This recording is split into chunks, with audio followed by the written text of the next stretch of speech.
tai. Te ngali o te tai.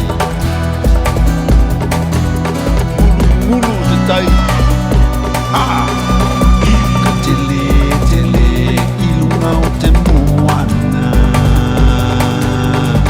Haka tele i lunga o te moana.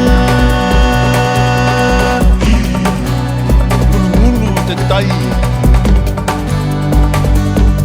Te ngali o te tai.